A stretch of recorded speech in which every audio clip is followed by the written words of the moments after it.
Saudara, nasib tragis menimpa seorang balita yang merupakan putri sematawayang dari selebgram Ahnia Punjabi di Kota Malang, Jawa Timur. Korban mengalami penganiayaan yang dilakukan oleh pengasuhnya. Kasus ini pun sempat diunggah orang tua korban ke media sosial dan menjadi perhatian publik. Mengapa seorang balita yang harusnya mendapat kasih sayang justru mendapat perlakuan yang kasar dari pengasuhnya? Saudara, kami terpaksa menyamarkan gambar ini karena mengandung unsur kengerian. Akibat penganiayaan yang dilakukan oleh pengasuhnya, korban yang kini usianya masih di angka 3 tahun mengalami luka di bagian kepala. Sejumlah luka ini menggambarkan betapa kerasnya penganiayaan yang dilakukan oleh pengasuhnya. Tak hanya foto korban saja, saudara, mungkin Anda juga sudah melihat di sejumlah media sosial pertebaran CCTV di kamar korban yang menunjukkan betapa sadisnya pelaku menganiaya korban. Dalam rekaman CCTV ini korban disiksa hingga 1 jam. Sangat sadis apa yang dilakukan pelaku terhadap korban ini. Lalu bagaimana peristiwa ini sebenarnya terjadi? Kejadian ini berawal dari sang pengasuh yang memberi informasi kepada orang tua korban kalau korban ini mengalami cedera akibat jatuh.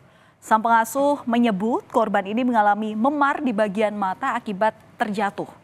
Lalu kecurigaan orang tua korban muncul saat mendapat kiriman foto korban. Dan kemudian setelah melihat rekaman CCTV di dalam kamar, betapa syoknya ia melihat sang anak dianiaya oleh pengasuhnya sendiri. Itu anak saya disiksa 1 jam lebih tanpa ada ampun. Disiksa itu dalam artian anak saya lari ke sana ke sini dikejar sampai itu anak 3 tahun tidak ada yang menolong karena pada saat itu kamarnya dikunci dan itu pada saat sahur semua mbak-mbak saya di bawah sahurnya di basement, jadi tidak ada yang mendengar. Jelas saja saudara, apa yang disampaikan oleh pelaku kepada ibu korban merupakan rekayasa untuk mencoba menutupi perbuatannya. Namun pelaku tak bisa mengelak lagi karena rekaman CCTV menunjukkan betapa sadisnya penganiayaan yang dilakukan oleh pelaku. Orang tua korban pun heran mengapa pelaku ini tega melakukan penganiayaan. Padahal selama ini sang pengasuh sudah dianggap seperti keluarga sendiri. Dan setelah kasus ini dilaporkan ke polisi, korban langsung menjalani visum. Dari hasil visum ini, ada bentuk luka memar pada bagian mata sebelah kiri, luka goresan di telinga, dan luka yang ada di bagian kening. Hasil visum ini menguatkan polisi untuk menetapkan Indah atau pengasuh sebagai tersangka penganiayaan. Polisi telah melakukan pemeriksaan pada 4 saksi, yakni orang tua korban dan asisten rumah tangga lainnya. Selain itu, polisi juga telah melakukan pemeriksaan CCTV dan hasilnya ada kesesuaian antara visual di CCTV. Indah hanya bisa tertunduk dan menyesali perbuatannya saat di Mapolres Malang Kota. Ia kini tak bisa lagi bekerja karena harus mendekam di balik jeruji besi dengan ancaman 5 tahun penjara. Selain menangkap pelaku, polisi juga menyita barang bukti seperti boneka, spray, buku, hingga bantal. Barang bukti buku hingga bantal ini digunakan pelaku untuk menganiaya korban. Dan dari hasil pemeriksaan, pelaku ternyata tidak hanya menganiaya dengan menggunakan buku dan bantal ini saja, namun pelaku juga menyiram korban dengan minyak gosok. Dari sudut pandang CCTV yang ada, persesuaian sama dengan bentuk kamar yang ada di ruangan yang terlihat di CCTV. Beberapa tindakan yang dilakukan oleh suster kepada korban dengan cara memukul menggunakan buku. Ini juga sudah kita amankan, ada beberapa buku yang digunakan termasuk menyiram dengan minyak gosok. Kalau kita lihat background atau latar belakang pelaku ini, saudara, ia bekerja sebagai pengasuh korban sudah selama 1 tahun.